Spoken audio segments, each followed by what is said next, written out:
Good morning, everybody. We're just going to give folks a couple minutes here to jump on the line and then we'll get started.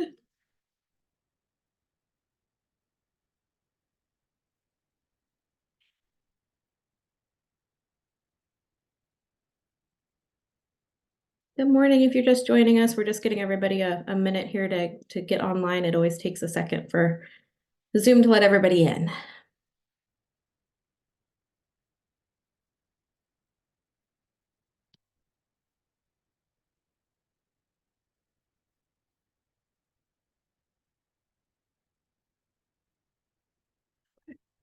It looks like that slowed down a little bit, so we can go ahead and get started here while people continue to join us. So good morning again, everybody. My name is Melissa Keene, and I'm a Senior Program Manager at the Institute for Local Government, and I will be your moderator and host for today's webinar. A couple of quick housekeeping items before we get started. As you have probably noticed, as you're joining, you are muted, and you will be muted for the duration of today's webinar just because of the size of the audience we've got. But you should have access to the Q&A box. We'll be monitoring that throughout today's webinar, so feel free to drop any questions you have in there at any time. We'll be taking a look at that, and we will get to as many questions as we can throughout today's presentation. You can also chat with us if you have any logistical issues. We're monitoring both of those things, so definitely connect with us if you have any issues or you have any questions.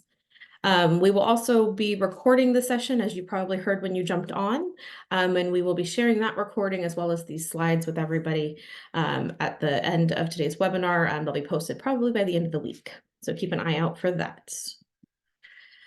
Just some things that we're going to discuss today. Today's format is going to be a little bit more free-flowing than standard presentations and then Q&A. We're doing this more as a facilitated discussion, and we're going to hear from all of our panelists on some of these high-level topics. So we're going to start with some data from a couple of reports that we'll share with you about the public sector workforce. I'm going to share a little bit of information about a new project that ILG is launching in this space to help support our local government partners and leaders as they navigate some of these workforce challenges and opportunities. And the conversation today is really going to focus around preparing for leadership transitions and stepping into leadership positions, as well as how can we help create better on-ramps into public service leadership.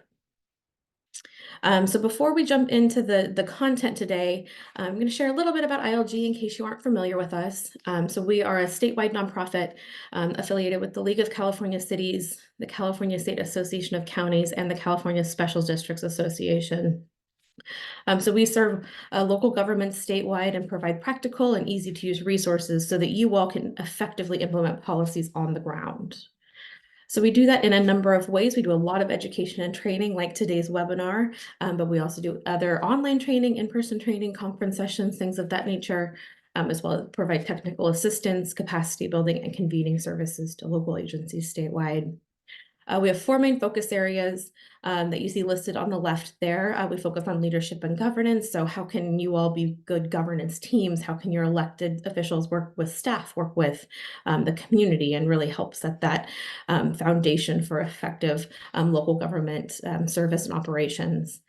We also have programs focused on public engagement and sustainable and resilient communities. And then today's webinar focuses in on our civics education and workforce development pillar, which really is focused on helping you all as local agencies navigate some of these really big challenges around recruitment and retention, as well as helping create a pipeline to public service and really get young folks interested in local government as a career path, and maybe folks that wouldn't typically engage in local government. How can we increase our reach and get more people into local government as a career? So I'm joined today by 3 fabulous panelists. I'm going to let them introduce themselves in a little bit more detail, but I'm joined by Justin Lovell, who's the Director of Administrative Services with West County Wastewater District, Nat Rojanasathira, who's the Assistant City Manager with the City of Monterey, and Tara Schultz, who is an Executive Recruiter with Peckham and McKinney. So Justin, can I have you kick us off and share a little bit about your background and how maybe you got your start in public service? Sure. Good morning, everybody. I'm Justin Lovell. Yeah, just to start off, I got my start in local government actually as a lifeguard swim instructor back as my first job when I was 16. I know And I've talked to several other people that they've had very similar starts, right? Yeah, I worked for the city that I grew up in. I worked at the pool, had a great time. It was, actually a fantastic introduction to one of the services that local governments provides. That pathway of just a part-time job, I liked it so much. I ended up getting a bachelor's degree in recreation administration. I know Tara has something similar in there. But so another great opportunity just to continue, on the local government pathway. Went to San Diego State, earned my bachelor's. Then after graduating, I joined the Peace Corps. So I went to Bolivia, and that's really spent a little over 2 years in a very transitional period for that country, where they went through 5 presidents. And so really understanding local government in Bolivia was actually a really pivotal moment for me, just to understand how I can work with a community, right? And I think those experiences have really shaped where I've ended up, over my career. Went to grad school, was able to get an internship. This is in New York at the Office of Management and Budget, where I really got some great experience, kind of cutting my teeth on kind of financial analyst, work. I decided, I was a Californian at heart. After going to grad school in New York, this is where I grew up, and I really wanted to come back to California, and got a job in the Bay Area, city of South San Francisco. I spent a little over 10 years there. Multiple different positions. Started as a financial analyst, worked in public works. And 4 years ago, I started my job currently in West County Wastewater District as the Director of Administrative Services, really coming into the organization at a time when we're really trying to rebuild it. And so it was a great opportunity for me to jump in and lead kind of a lot of our HR initiatives within the organization, and had some really great experiences so far. And I'm happy to share what I've learned along the way today. So I was just kind of give you a brief introduction, but I hope that I'll pass it back up to Melissa. Thank you so much, Justin. Appreciate you sharing your pathway into public service. And I didn't know this at the outset, but both Justin and Nat also serve on ILG's board and continue to serve the public sector in that space as well. So Nat, do you want to introduce yourself in a little bit more detail? Sure, happy to, Melissa. Thanks so much. Privileged to be here on the panel this morning. And Nat Rojanasathira.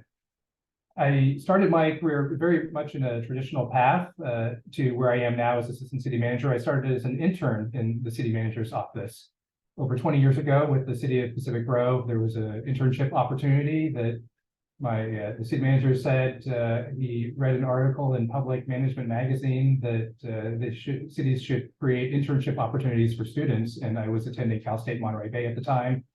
So the 6-month internship turned into a 2.5-year stint that allowed me to intern during the second half of my bachelor's degree pursuit at Cal State Monterey Bay. I worked in Pacific Grove, gained a lot of experience there.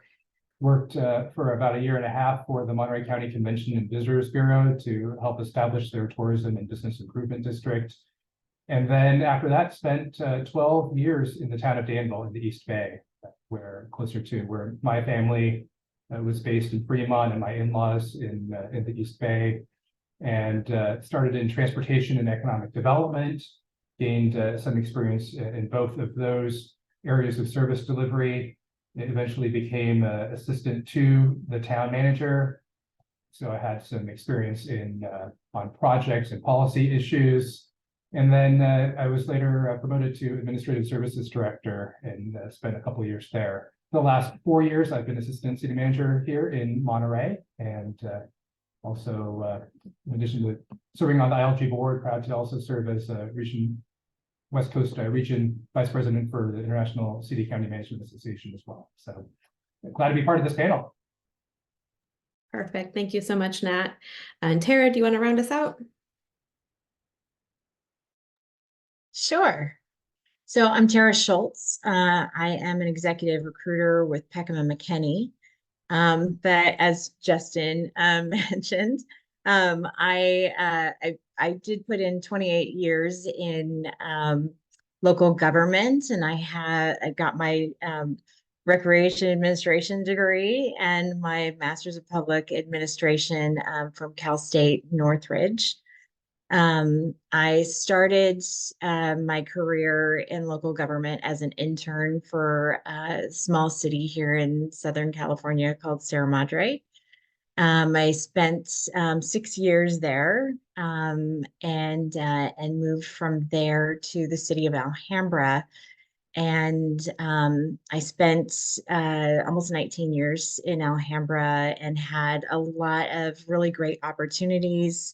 I went from assistant to the city manager to deputy city manager to admin services director and assistant city manager and development services director, and then human resources director before I moved to Claremont to be the city manager.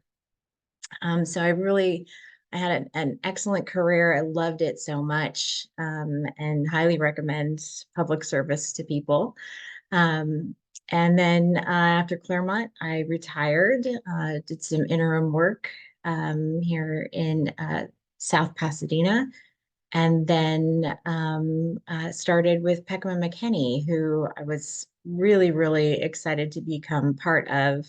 I don't know if many of you are familiar with Bobby Peckham and Phil McKinney, but I've been a candidate with them on recruitments before, and to have the opportunity to be part of Peckham and McKinney was just an amazing opportunity I could not refuse. So I've been with Peckham and McKinney now for 2 years, and still enjoying my ability to assist the public sector in finding good people to do what I consider to be really rewarding work. So thanks for having me today.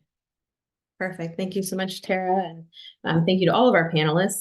Hopefully that brief introduction gives everybody on the line a little bit of information about the background of our panelists and all of the different positions in local government they've held and their pathways to where they are in some of the more senior positions at this point. So just wanted to give them an opportunity to share that path with you as we're talking about pathways and stepping into leadership positions. So as I mentioned at the outset, we also wanted to share a little bit of data with you all in terms of the state of local government workforce and some of the challenges that we are seeing and hearing across the board. So these next few slides are some data that we've pulled from the Mission Square State of Local Workforce 2023 survey findings, and we will link to both of these reports on the website, and we'll share them with you all if you're interested in really digging in.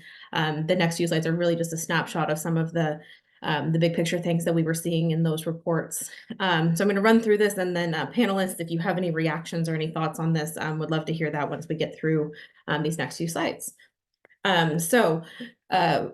Some of this is going to really speak to the challenges and some of the opportunities as it relates to local government and workforce needs.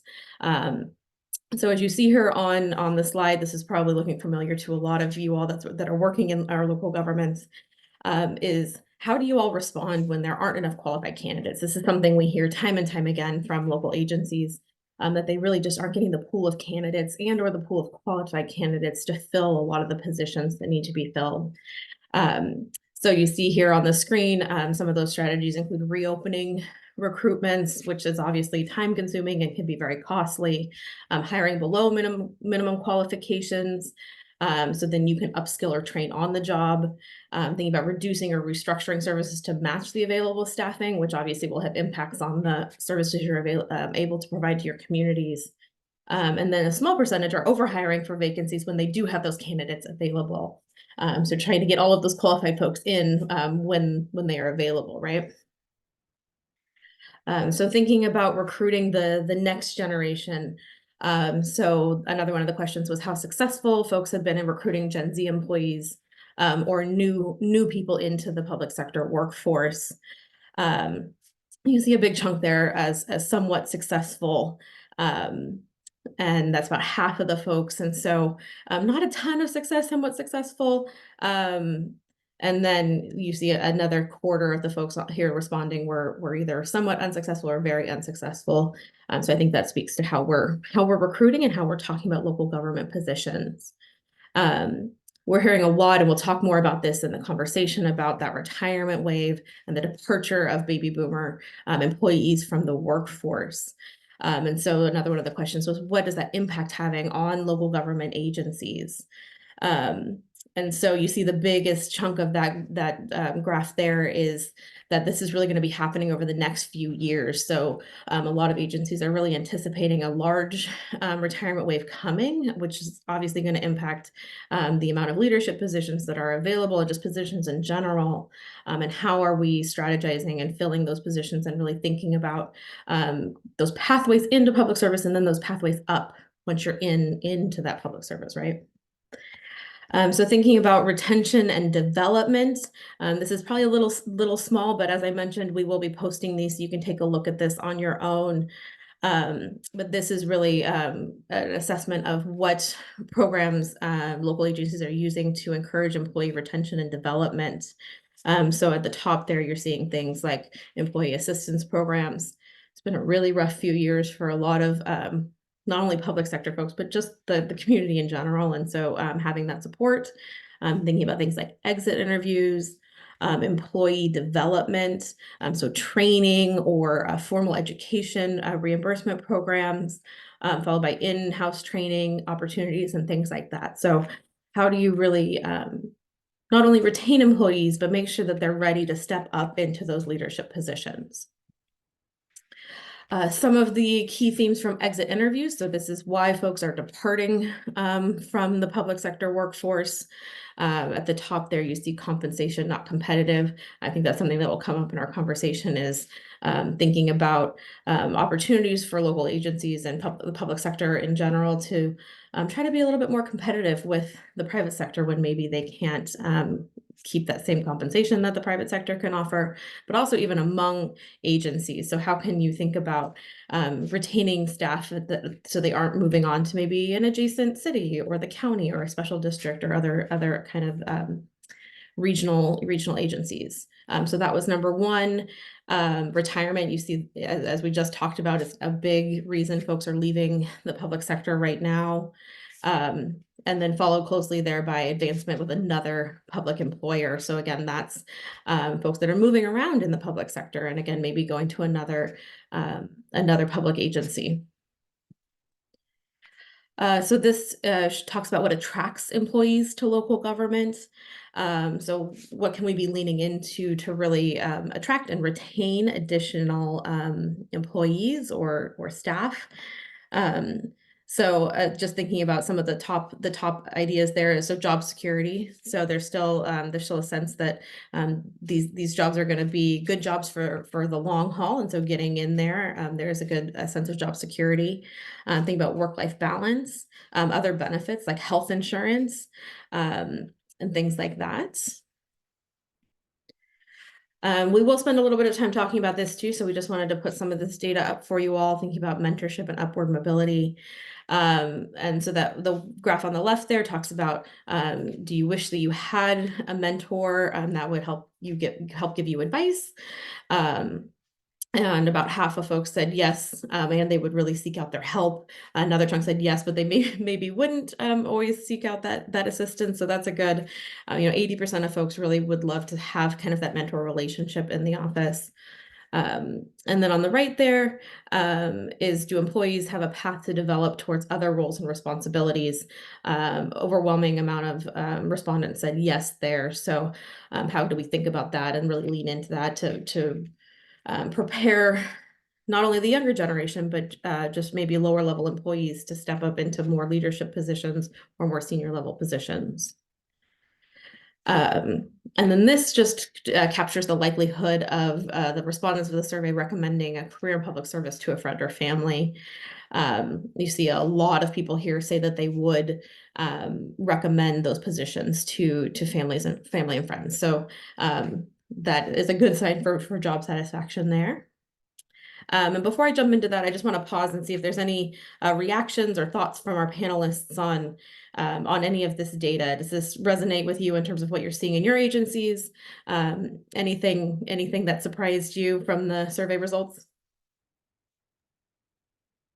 I can just jump in first. I'm just the very first slide, something that really resonated with me. Just a quick specific example.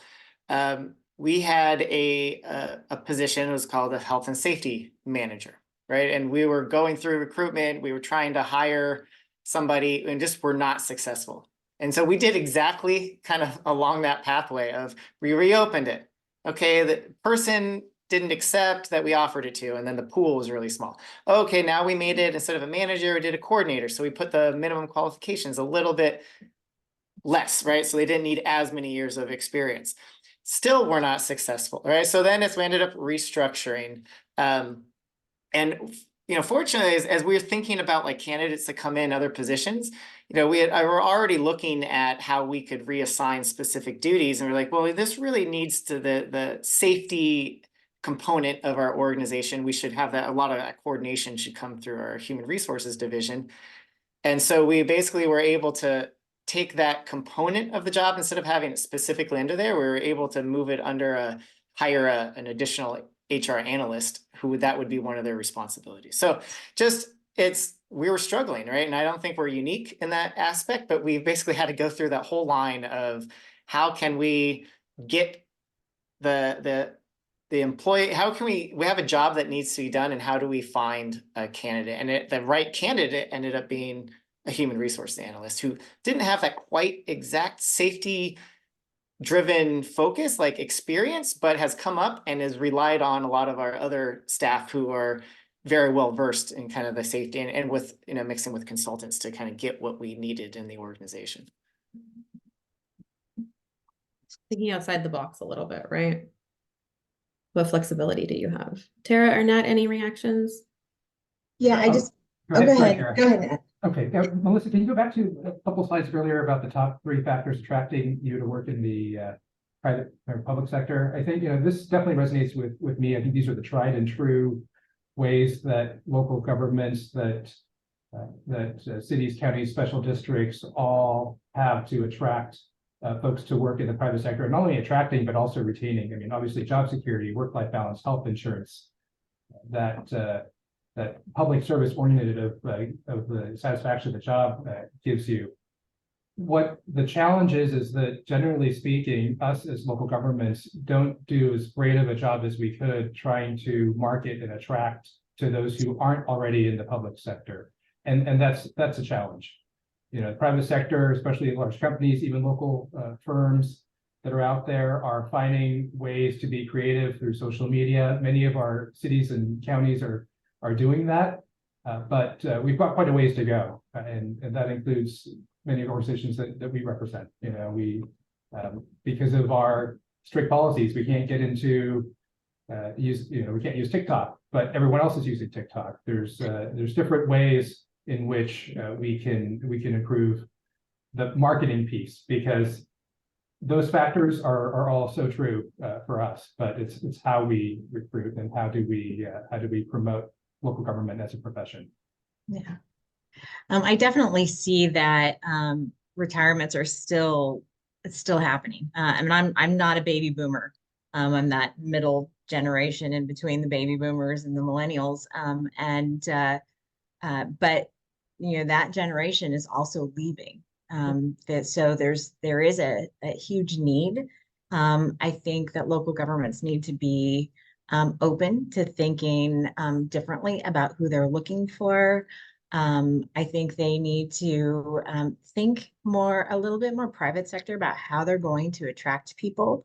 Like Nate had said, private sector, I don't know if they're using TikTok, but if they are, I mean, that's a great thing. But you need to promote your city.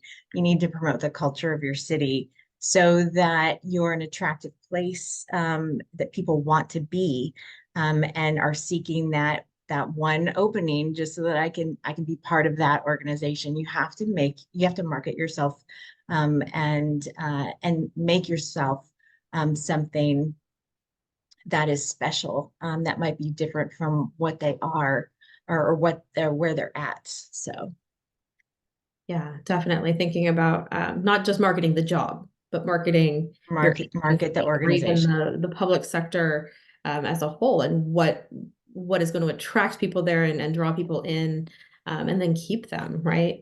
Yeah. So that's a really great segue. I'm just going to quickly share a new project that we at ILG are kicking off, that's really targeted at a lot of what Nat and Tara, you and Justin were just saying in terms of how can we rethink this. So we have a project that we're calling IDEA. And these are some of our project partners. We've got some localized partners in terms of the city of Sacramento, but also some statewide partners in terms of CSDA and Cal ICMA, as well as MMANC, which Justin didn't mention, but he's the incoming president of MMANC, which is the Municipal Management Association for Northern California, and really provides supports to local agency staff as well.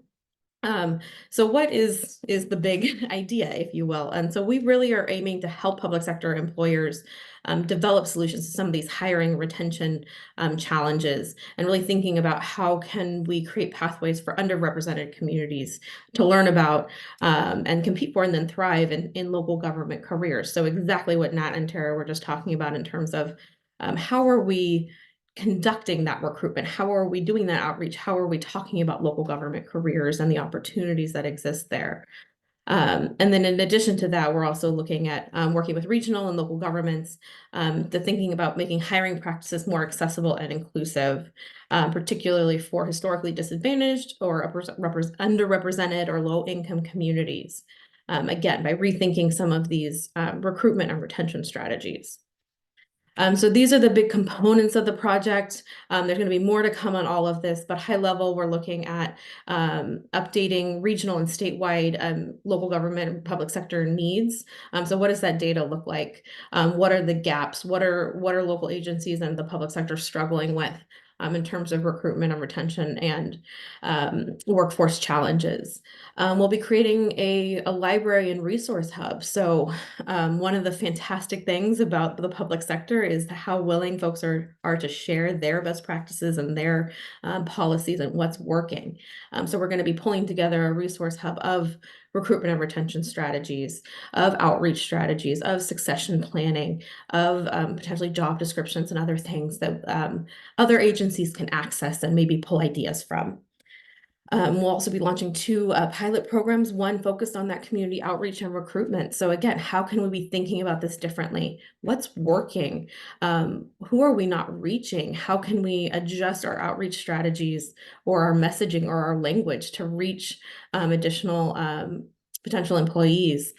We'll also be looking at a systems change pilot, so more internally focused on local agencies and what those systems are, what that process for recruitment looks like, what those job description requirements are. So similar to what Justin was talking about, how they had to adjust and rethink what that position description or that recruitment document looked like. So are there adjustments that local agencies in the public sector can make internally to reduce some of those barriers to entry?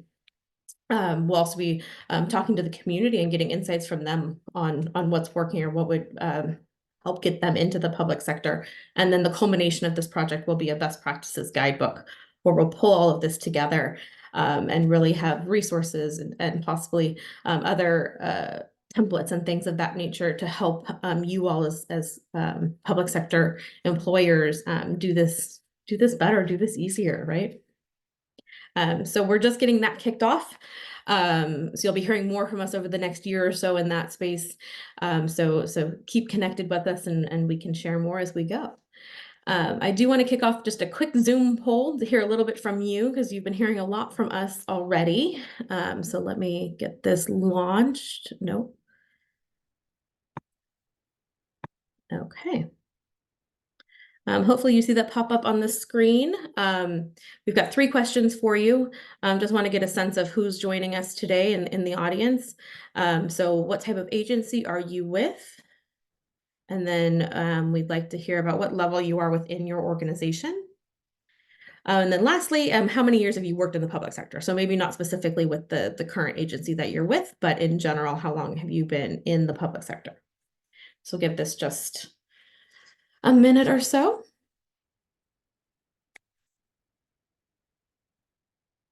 And as a reminder, I'm already seeing them come through, but feel free to drop questions into the Q&A box if you have them as we're going through, and we'll combine those into the conversation we're going to have in just a second. We've got about 75% of people have responded. I'll give this just a few more seconds.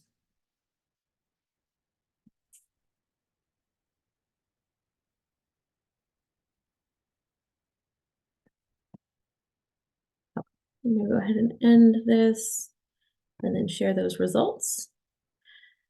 Okay, so we've got about 65% of the folks on the line are with a city, another 15% are with counties, and 12 with special districts. And then we've just got a handful of other folks with state agencies, nonprofits, higher education, and consultants.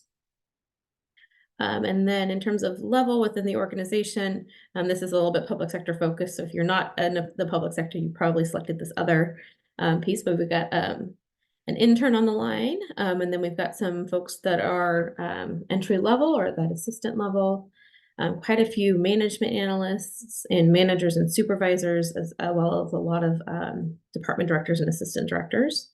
And then a handful of folks who are at that CEO, executive director, city manager, general manager level. And then lastly, we'll share how many years folks have been in public service. So just a few folks that are brand new, less than a year, almost 20% of folks in that 1 to 5 bucket, as well as the 6 to 10. A few less than that, 11 to 15 years. And then we've got a lot of folks that have been in public service for a long time. About 25% at 16 to 20 years and 25% at more than 20 years. So a lot of experience on the line with us as well. Thank you so much for sharing that. It helps us as we're thinking about the conversation that we're going to have here. So we're going to move on to that conversation. And this first conversation we're going to have is around preparing for leadership transitions, as well as kind of stepping into leadership positions. Okay, oh, sorry, I've got too many files going on here. So I'm going to go ahead and stop sharing my screen so that we can see our panelists here a little bit better. And I'm going to kick us off with a question that's already come up a couple of times in terms of that retirement wave. And we've seen some of that data that local agencies are really preparing for that leadership transition and that retirement wave that's here, but still continuing over the next few years. So with that being the case, with the retirement wave upon us, how can new managers really prepare to step into higher level roles? And kind of related to that, how can they navigate maybe managing folks that used to be their peers, or maybe folks that have been at the agency longer than them? How do you navigate some of those challenges as a new manager?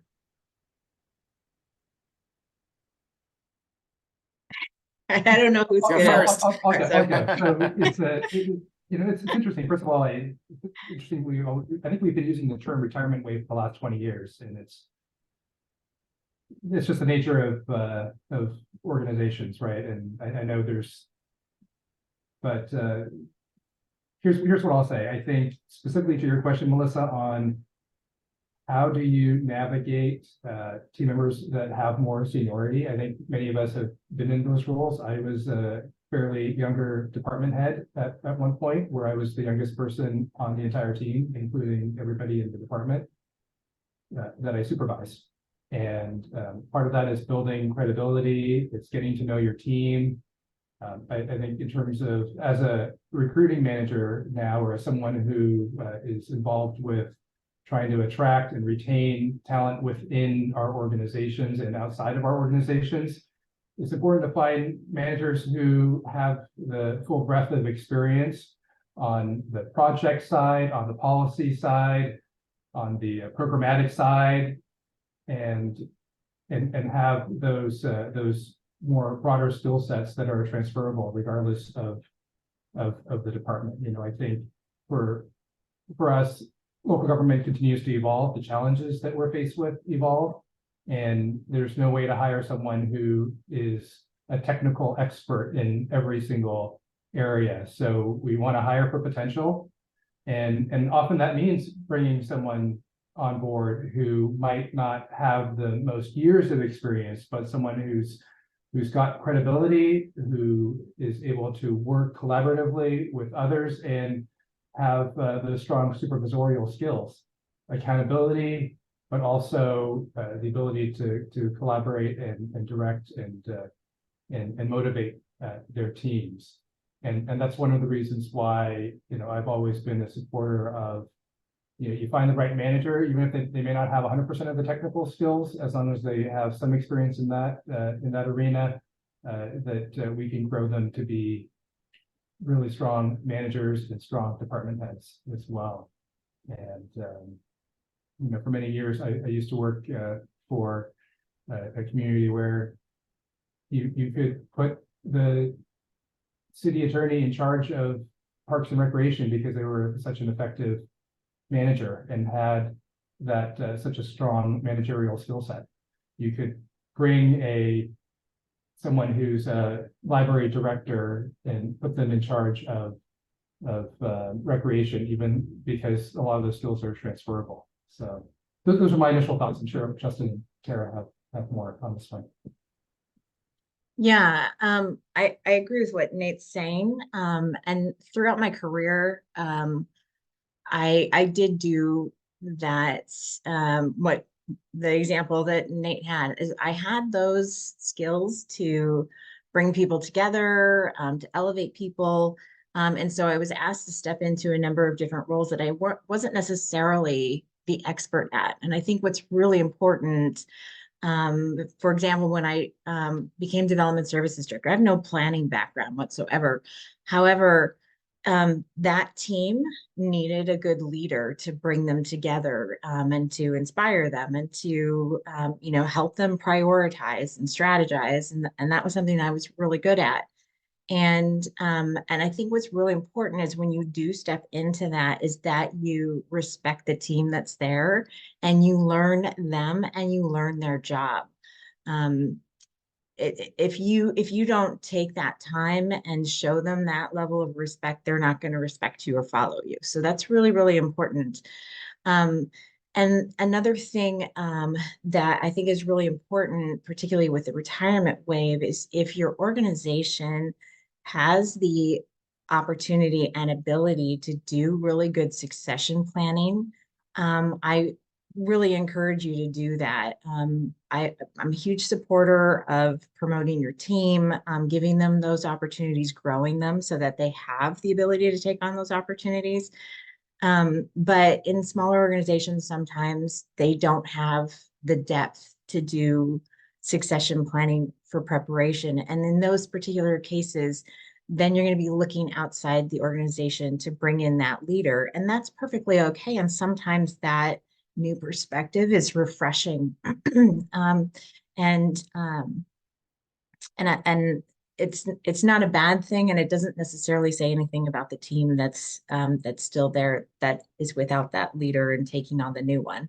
But you want to do your best to grow your people, whether they end up staying or not. It also helps with, as we talked about before, the reputation of the organization, to have good people that even if they don't stay, they take that reputation with them, and to that next organization, and it grows your reputation as well. So I think those things are all really good, but succession planning is so incredibly important, particularly with all of the retirements that are in the works right now. And, it's the end of the year, so you hear even more announcements about people retiring. So. Right. Yeah, I really appreciate I think what Nat and Tara have you been saying is kind of spurs more additional ideas or things I'm thinking about. But just as actual advice that I would say is just pay attention to what's going on in your organization and with your elected officials. Even if you're not actively writing staff reports and presenting to your board or your council, knowing what is going before them, knowing like that, I think that's a huge, no matter what department you are in, is just understanding kind of what's going on within the broader sense of your organization. You know, what are those big initiatives? What are those big pieces? You know, just understanding the context, because it is really easy working in a department, especially when you're kind of a division manager or, you know, below, just to be focused in your specific work area. But just having you don't have to know everything, right? But it's just understanding what is happening, I say, is one piece of advice that I got early on in my career that I think is just really helpful. Just need to understand what's happening in your department as well as kind of around the rest of the departments.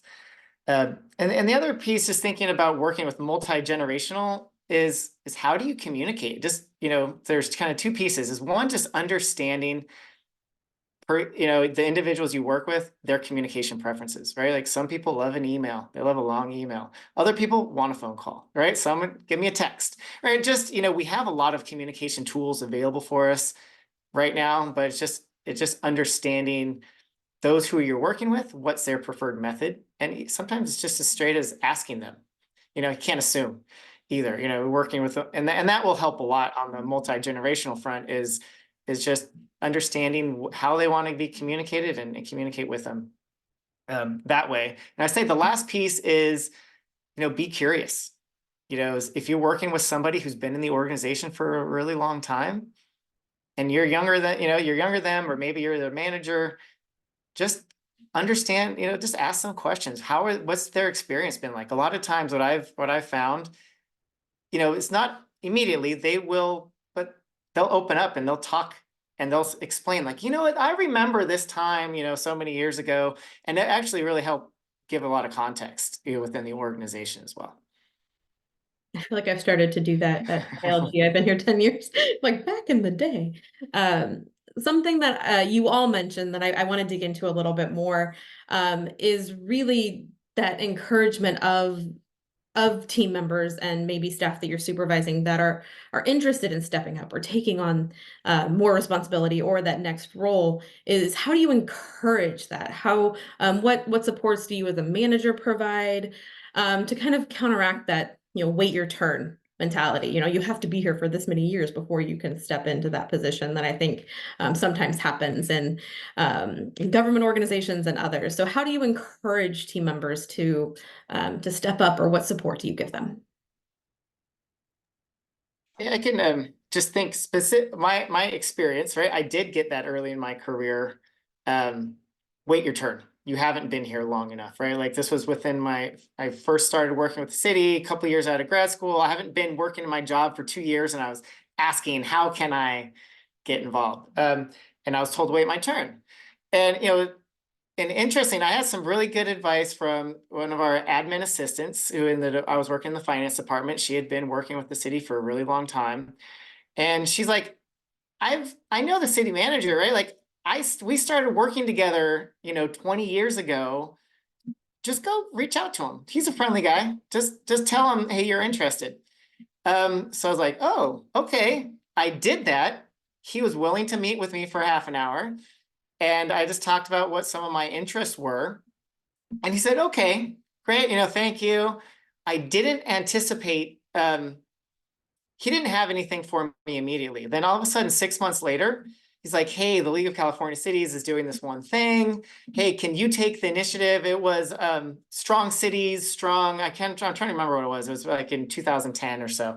You know, during the recession, there was a kind of a campaign that League of California Cities was helping. And he said, why don't you take the lead and coordinate the articles on our city? What have we been doing as a city? And so that was a special assignment that city manager gave me, but I don't think he wouldn't have known that I was interested in doing something above and beyond out of finance unless I had talked to them. And I would have never talked to him unless another person encouraged me to do it. So I had this really, you know, it was really nice, but being able to have those experiences. And so how I translate that now is I talk about it with my staff in my department that I'm open about it. And so it's taken time for somebody to become comfortable that, like, yes, I can express what I'm interested in, but now I am seeing my staff, you know, when we're having check-ins, willing to bring up and say, hey, these are areas that's not in my work area, but I'm interested in learning and growing and developing. So creating that culture where someone feels comfortable to talk about it is what I've been doing with my staff, and that's helped a lot.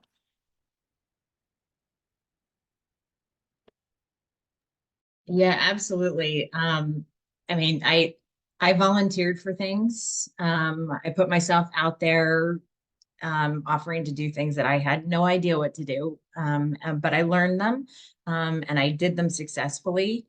Talking to people, finding that mentor that might not necessarily be your supervisor, it could be somebody in another department. And that is so important to do that internal networking, as well as doing the external networking. The MMASC, MMA-NC, those are great organizations when you're early in your career to get involved in, to learn about what other people are doing. And then don't be afraid to talk about what your career goals are, especially if you're early in your career. Clearly, you have aspirations to be above where you're currently at, whatever that position is. So talk about it, and tell people, I'm really interested in doing XYZ in my career.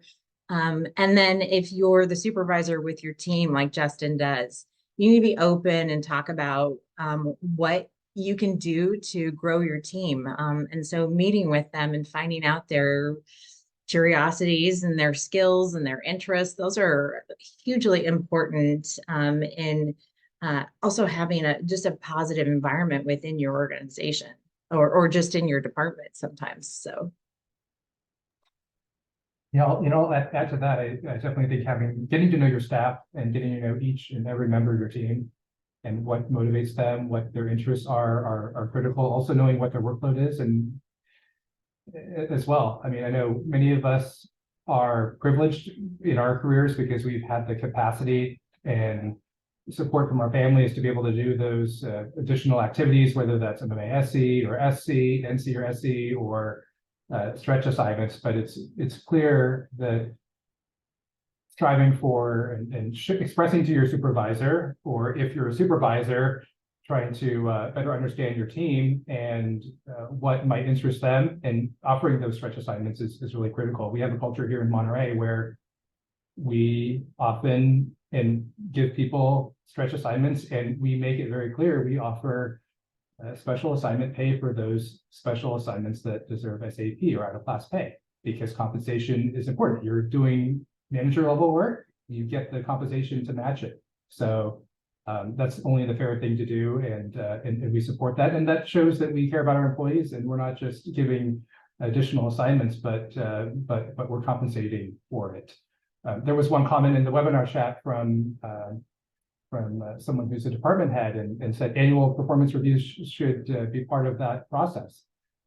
And I agree completely. One of our questions as part of our mandatory annual review process is, are there special assignments you like? What's your professional growth and development plan for the year look like? And when we don't necessarily have the time, let's say, to have those conversations with staff throughout the year, it's important to at least have that once a year as part of the annual eval, because that allows us to identify who might be interested in the growth opportunity. What does our succession planning look like as a department or as an organization?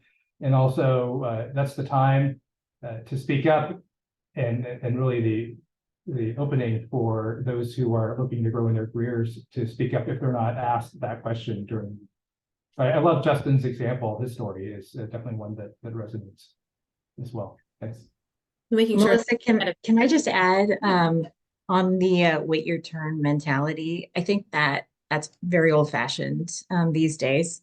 The younger generation, they're not going to wait their turn. They're going to go find someplace else that'll give them their turn. So I think it's really incumbent upon managers now to foster that culture of, what do you want to do? How can I help you? How can I help you grow? Because if not, you're going to lose good people, because it's just times have changed, and we need to change with them. And wait your turn is a very old-fashioned concept. Yeah, I'm hearing some themes here, obviously, making sure it's that two-way conversation, right? This isn't just it, and the performance review is, I think, a great example. It's not just you as the manager or supervisor saying, here's what you did well, here's what you need to improve on, but having that dialogue with employees and staff.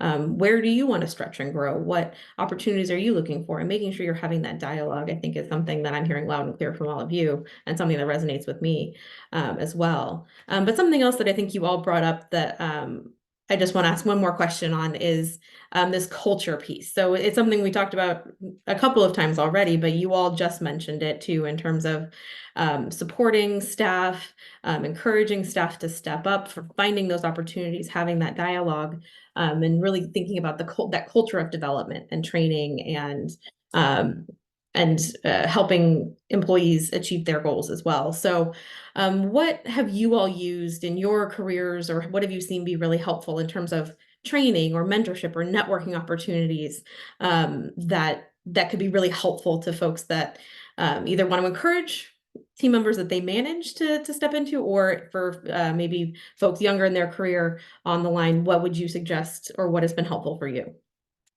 Which was a very long-winded question of asking, what networking, mentorship, or training opportunities would you recommend? Yeah. Well, I'll just get myself off mute. To give a plug, I think is to be involved with, get involved with very professional associations. I think is because a lot of times those opportunities are not really always there when you're ready to take advantage of them. So to get away from this, I'm younger, or I'm just starting out in my career, is I would encourage whatever professional associations associated with your work, or if they're more general, please get involved, because they're always looking for volunteers, whatever association that is. And there's very technical associations. I think they're all great, but just specific plug with MMA NC, which is Municipal Management Association of Northern California, or the equivalent Southern California Association, MMA SC. I think those are great opportunities to get involved. But just, personally, when, one of the programs that was, offered through that I participated in was the Credential Government Leader Program. And that was my first experience. This is offered through MMA, NC, and SC. So if you want to look it up, we can kind of have Melissa can share those links for everybody. But that was my first opportunity to have a coach for a period of time, and working with an executive leader over almost a little over 2 years, meet with that person periodically, was very beneficial. And that introduced me to that whole concept, because if you've never had like a mentor or some other person where you've been able to talk in confidence with about what's going on in your job, it's really daunting and intimidating to start initially. So that being involved in CGL and having that coach was really open the door for me to understand, like, yes, it's not that intimidating to go and talk with somebody who's a city manager and go talk what's going on with my job. And it just really just opened it up. So that's what I would really encourage you, because where do you begin? Getting involved in some other kind of outside professional development training that doesn't cost a whole lot is a really good start, just to kind of get your foot in the door and understand that. There's also organizations that are ethnically based, so Asian Pacific, African American, Latino, that are local government or public sector organizations. There's also organizations that are specific to the career path that you're looking for, so engineering, planning. There's a lot of options out there. HR has an association as well. So there's a lot of organizations that, if you're interested in something very specific and you want that networking opportunity, they're great organizations for you to connect with. And they have a lot of programs. There's also Women Leading Government, which I think is all over the country in various forms, but and ICMA, those are all really great organizations and give opportunities for you to make connections for mentors, coaches, and things like that. And that's really important to do. for me to ditto what Justin and Tara said, right? I think finding the right professional organization that's right for you in the stage in your career. And if you're, let's say, in public works and you're hoping to become a public works director one day as part of that career trajectory, you may want to consider is the best fit MMA, NC, or SC, or is it with the APWA and the local chapter? Most likely your public agency has members that are in APWA. So find out, what is the best path. If you're looking to maybe try something different outside of your direct department or area of service delivery, a generalist management organization like MMA, NC, SC, or ICMA might be a better fit for you. And but I couldn't say enough great things about the Credentialed Government Leader program that SC and NC have through the partnership with ICMA. It's it allows you to develop core skill sets in areas that apply to any manager who's becoming a division manager or department head. You go through the skill sets of financial management, project management, communication, creative thinking, all of these core principles. But the other piece of it, as Justin said, pairing up with a mentor has been really helpful too, because I've been really lucky in my career. I've had great mentors who are part of the organization that I'm with, but also it's helpful to have a mentor who's outside of your organization because they can provide you with a different perspective, or some of the challenges you might experience in your organization you may not feel 100% comfortable with talking to a colleague about, but you may feel more comfortable talking to a mentor who isn't part of that organization you're with. So those are a couple of things to think about. And as Tara mentioned, also the affinity groups based on your who you identify with might be a good option as well. Perfect. Thank you so much. And I saw a couple of questions or comments come in about links to all of these organizations. And yes, I probably won't get the entire breadth of them because there's a ton, and there's a niche one for pretty much everything. But I will send out links to a lot of the organizations that we just talked about, MMA, NC, and SC, Cal ICMA and ICMA, some of these more specific professional development organizations like the American Planning Association. There's one for PIOs, there's one for water agencies. There's a ton of these, as well as at the League of Cities, they're called diversity caucuses, and you can link up to them in terms of there's a women's caucus and an African American caucus and things like that. So we'll definitely make sure to share a lot of those links with you all in the wrap up email from this webinar. And then if there's something specific you're looking for that I don't share, please don't hesitate to reach out to us. We can probably connect you with a group that fits what you're looking for. There's a lot of them out there. So just taking a look at time, I do want to keep us moving and spend a little bit of time talking about the on-ramps into public service, because we talked a lot about people who are already in the public sector, in local government, and how we can support them and help them into leadership positions. But in terms of expanding that scope, so we've talked a lot about the need for recruitment and maybe thinking beyond the existing ways that we post jobs and the channels with which we recruit. So what if any thoughts do you all have on better reaching potential employees that maybe wouldn't typically pursue local government as a career path? So thinking about maybe some of those underrepresented populations, or people that have a different career path, that maybe don't do the 4 years of college and then step into a professional career. So any thoughts on how the public sector can better reach some of those folks that aren't the usual suspects, if you will? I feel like sometimes we often in recruiting, Tara will probably explain more than me, it's hard because we have these high expectations and we're looking for the unicorn that doesn't exist, regardless of whether we're recruiting for a general manager or a department head or an analyst. And we, as local governments, need to be more flexible about who we're looking for. And we talked about hiring for potential, but also being flexible about hiring folks who come from the private sector or perhaps military or federal governments. We've been really lucky lately. We hired a an outstanding budget manager recently who had experience from the Department of State and no local government experience whatsoever.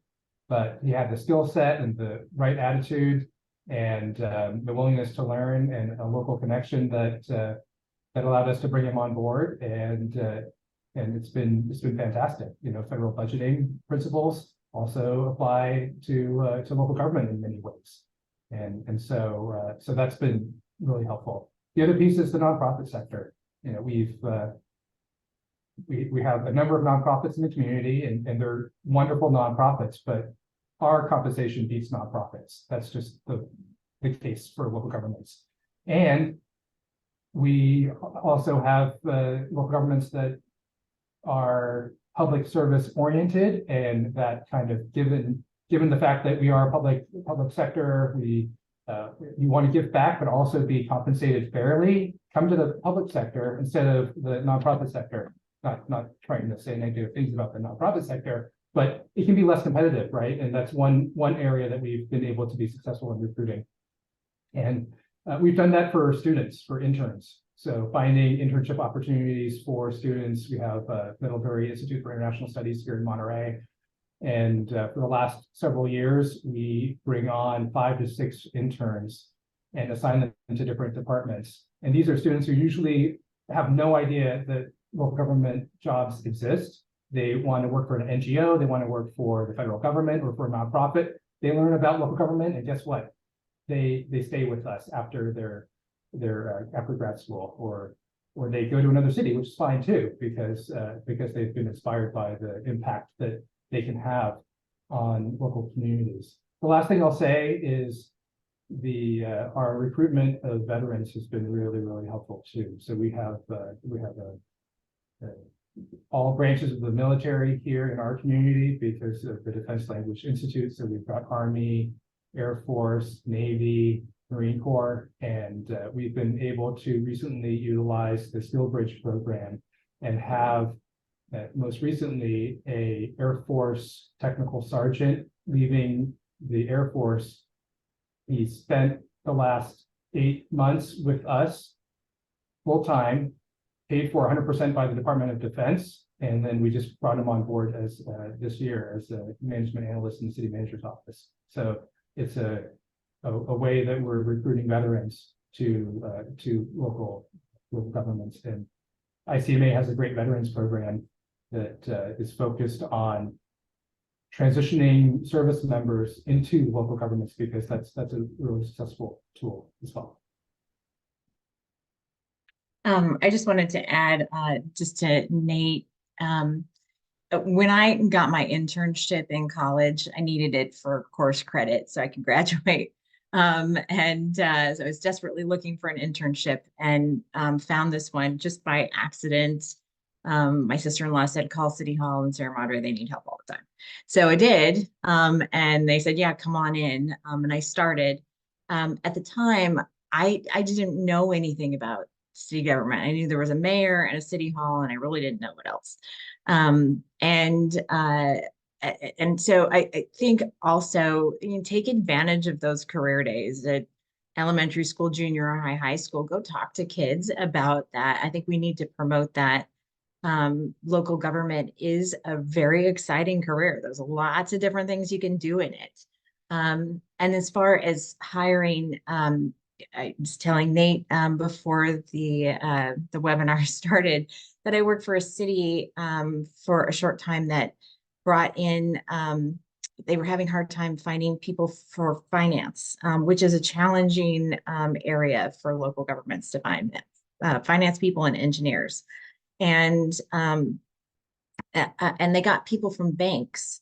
There are people out there that might not have the exact experience that you want, but they're totally capable people, very talented, and can easily learn the rules about fund accounting and what the rules are for whatever that special area is. It's not. I don't think public sector folks are born into this special little avenue. there are lots of people out there with lots of skills, and they can learn those technicalities that we have to deal with in public sector. So definitely keep your mind open about who might be out there. A growing field in the public sector is also information technology. And there's not a lot of people in local governments, but there's a lot of people in the private sector, some of which are assisting local governments with their technological needs. So there are people out there that are looking for opportunities, lots of people looking to get into the public sector. And I think we've had this idea that it has to be a public sector person in order to do a public sector job, which isn't necessarily the case. The other thing also to think about is pulling people from other states that might need certification in California. And giving them the latitude. They have the skills, the knowledge, the ability, but perhaps giving them the latitude to get the certificate that they need for whatever the position is in California to fulfill the city's needs. So just some thoughts. Yeah, just to add on, I mean, there's no one solution. I think that you have to put it out there. Is you do have to try with specifically with your organization, different ways. We have a really large construction project going on with this through an ESCO, which is an energy services company.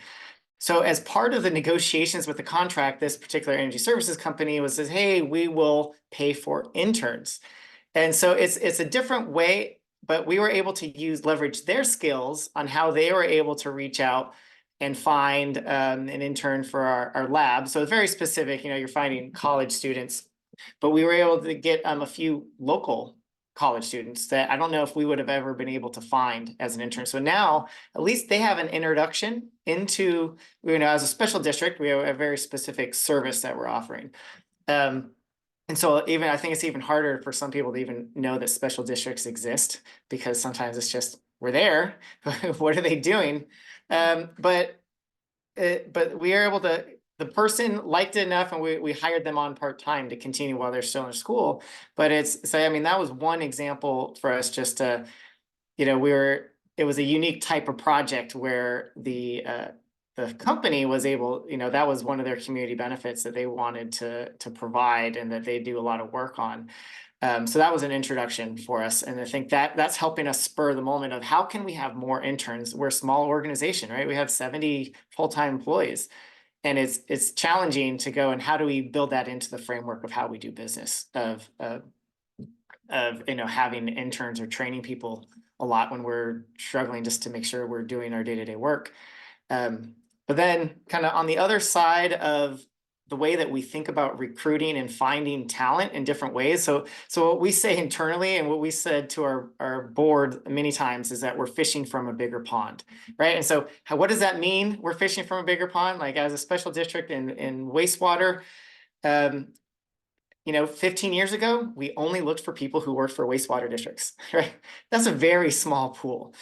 These last couple of years, we've been, as we've been expanding our pool of potential candidates, we have hired somebody who worked in the nonprofit sector, who worked in kind of school construction, is now working under our capital programs, which had a great, not an engineer background, but great project management background. So we had to look at it from a different framework. Same thing as we found a person who was hiring, applying for financial analyst.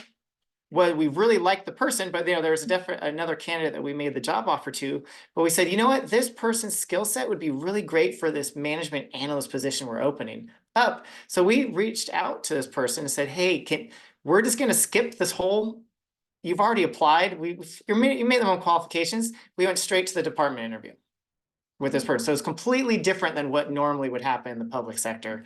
But we said, you've already gone through a qualifications-based process. So we felt like that met the kind of the requirements for just kind of, going through some sort of, competitive process. You went through this process. And so we just jumped straight to the department interview and say, hey, is this person right? That person was somebody who didn't have the exact skill set, but it was one of those examples of hiring for potential. Has been working with us for several years and has been fantastic. you know, just having that mindset of, hey, I'm able to learn and grow and work with us in lots of different ways. Something that you said just resonated with me, and I think probably with a lot of the folks on the line in terms of um, your approach to recruitment. So historically, you would only look for people in other wastewater districts, which would very much limit the pool of candidates. And I think it's something that Tara and Nat hit on too, in terms of thinking outside the box. So you don't need to have somebody that has maybe that public sector experience. Thinking about the nonprofit sector, the private sector. Nat, you talked about education partnerships. Um, any suggestions or strategies, or what's working for you all in terms of reaching that broader pool? So have you changed your outreach strategies or anything like that? I'm looking at some of the questions coming in from the audience too, and there's some in line with that in terms of if you're outside of the public sector space currently, how do you find out about these opportunities? So what can we as public sector entities be doing to reach that broader perspective? What's working? Or what are you trying? I think so for the positions that I'm recruiting for, which is going to be your managers and executives. Those positions, I use my LinkedIn. I highly recommend, reach out to the recruiters in the public sector. Make yourself known to them so that they're familiar with you. When you're applying for a position and you're coming from the private sector to the public sector, you need to put the dots together for people. You need to explain how your skill set is matching the skill set that's listed in the job description. It's really, really important. A lot of times, the people who are reviewing the resumes, we'll just go with the panelists in general, sometimes they don't have a lot of time to review it. So you want to make sure that what they're looking for in that job description, that your resume is tailored to match that.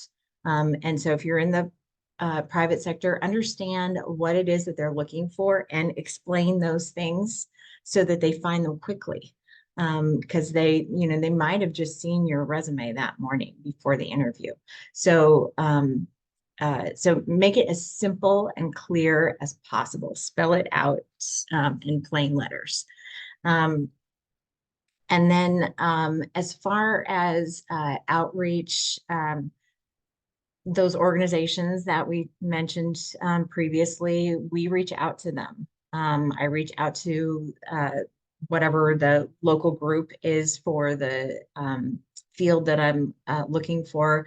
I reach out to them. So doing that networking, making yourself familiar to those people who are on the board, because it could just be a project that you needed to find out more information on. So you contacted them, but I'm going to contact them and ask questions.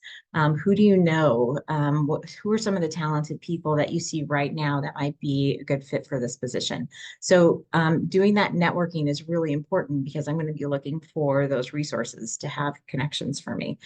So those are really, really important things. And then checking out those websites because we'll be sending advertisements to them. So know the areas that you're interested in and have them help you find a way in. A lot of, well, I shouldn't say a lot because I really don't know, but Peckham and McKinney, I can tell you, has a newsletter, and I'm assuming that the other recruiters do as well. We send that out monthly, and that's an opportunity for whatever opportunities we're working on to come directly to your email box. So that's why I was also saying connect with the recruiters if you're at that level. If you're not at that level, MMASC, MANC, both list jobs. Jobs Available is a great one. Jobs in Government. There are other resources online that have job listings out there. So there are ways to find opportunities. As Tara mentioned, for us, LinkedIn has been good. We've tried the LinkedIn promoted posts. It hasn't been as effective, but we for certain jobs that are managers and above, we've experimented with that. Finding the regional obviously trying to put an ad in the paper is not going to work anymore. So we have 2 newspapers in the area. We don't do that, but we do have a website called montereybayjobs.com, for example, that's more regional in nature. So we've definitely used that tool. I would also say other ways that we try to incentivize folks to join, especially harder to recruit positions, is to ensure that the compensation is competitive. I think that's bottom line. You know, you're not going to get folks applying for jobs if the cost of living is high and compensation isn't enough to rent even a 1-bedroom apartment, right?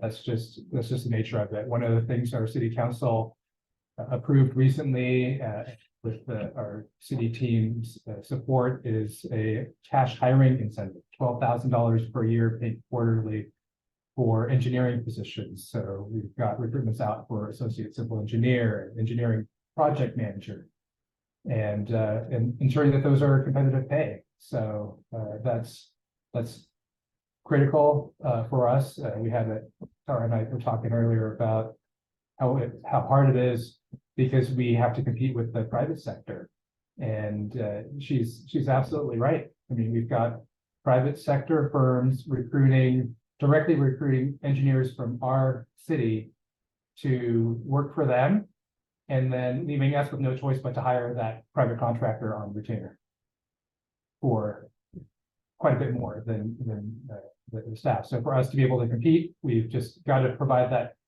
hiring incentive that will hopefully help us retain good talent and really good engineers and project managers. The last thing I'll add too is trying to be flexible with the work schedule. You know, these days we've got to allow our staff to work remote at least 2 days a week if they're in the office. Having a rigid mindset of you've got to be in the office 5 days a week just doesn't cut it these days for us to be able to stay competitive and retain folks. That's just the nature of the job. Is it more effective for us to work in person? Often that's the case. You know, I enjoy being in the office personally, but we've got to be flexible with folks and their work schedules and their personal commitments. Childcare, daycare is a lot harder, no matter where you are in the country, wherever you are in California, let alone the metro areas. So being flexible with that, finding those anchor days for our IT staff, for example. We've got IT staff working 2 days remote, 3 during the week, and Wednesday is an anchor day that we require everybody to be in the office so that we can have that water cooler time and time for in-person team meetings, right? So being really deliberate through that process. And you know what? If there's someone who's really good and they moved out of the area and you want to retain them, maybe they can join your team and work remote. We have an outstanding capital projects manager, and she used to work for us in person here on our team. She was a military spouse, moved to San Antonio, Texas. She was working for us remotely from Texas, part-time. We had an opening for a full-time position. She's now working for us 100% remote, full-time from San Antonio, Texas, and in sync with our public works director, with daily meetings, and it's been working out great. And our public works director, she absolutely loves having this individual be part of our team from Texas. So we just got to be flexible. Yeah, I think just to add on, right, we've tried all the different ranges of you know, the LinkedIn paid advertisements, just kind of go on there. I mean, we have to just continue doing that because we just don't know how we're going to reach out. You know, we've tried ZipRecruiter and Indeed, and you know, the way the candidate, some of those other websites work are not the way that we want applications in, right? We do want a resume and customize and cover letter. So it's a little tricky sometimes to work with some of these larger kind of aggregator services, but we've tried it out, right? So I think it's, if you have the budget to do that, try it, right? Because you might spend several $100s for each posting. And then if you do multiple locations, it could be a couple thousand depending on how much reach you're trying to get. So, you know, we've tried out lots of different ways, but you know, but going on to, like, you know, Nat was talking about the you know, offering different work schedules and flexibility.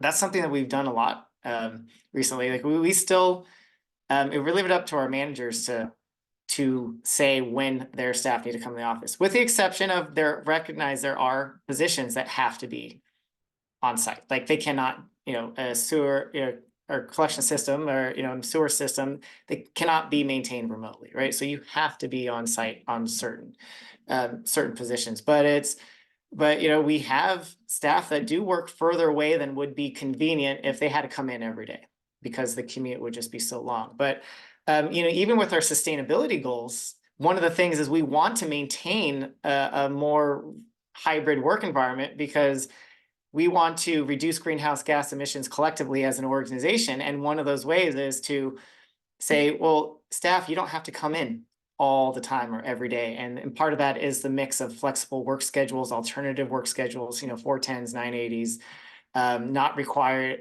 having a lot more flexibility of when people can be in the office and really focusing on the deliverables. So and we put that in our recruitment brochures. But going back to that one question, and almost I know we could talk a long time about all of these areas. We have paid for communications consultants to help us draft our recruitments for harder to draft it to help get that message out there. Because sometimes it is challenging for us in the public sector to get away from what the job description says and really communicate what the position does or what the position is. And so getting some of that help, if you have that internally, really think through how do you communicate what your job is and why somebody's going to like working in it, because that's not really easily communicated in your job description. Perfect. So I'm going to see if we can get through two more questions quickly before we wrap up here. This first one I've seen come in kind of a couple of times. So Tara, I'm going to punt it to you for some additional thoughts because I think you've already touched on it. But what suggestions or thoughts do you have on folks who are maybe in that mid-level career right now that are really looking to step into that executive role?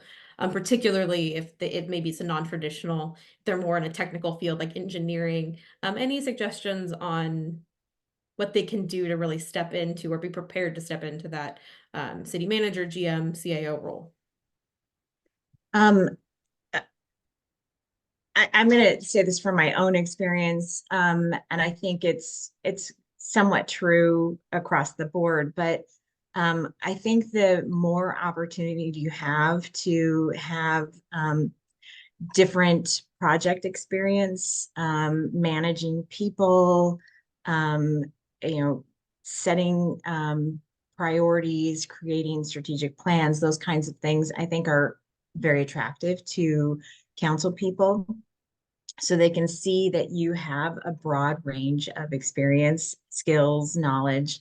I think that's really, really important.